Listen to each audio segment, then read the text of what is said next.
Hvad så? Nu til noget vigtigt. FIFA. Jeg sad og åbnede nogle helt normale pakker. Og så kom The Legendary. Han var ikke en legende. Han var en form. Så ham solgte jeg. Hvilket var dumt. Men nu har vi legenden. Det er ikke nogen af dem. Skal jeg bare vide. Heller ikke her. Heller ikke her. Og heller ikke her. Men her. The Legendary. Fucking vild. Han er iskold. Oh fuck. Oh fuck. Ja. Bum. Ej, det er ikke ham. Det er legenden selv. Ralph the Beast. I får lidt godt kig på ham.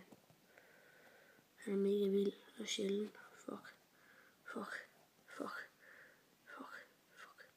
Men godnat. I morgen kommer der en video mere op. Jeg ved ikke, hvad den vil handle om. Men jeg lover, at jeg snart skal lave en One Day in My Life video. Med en dag i mit liv. Men godnat. Jeg vil gå i seng kl. 12, og jeg er træt. Godnat.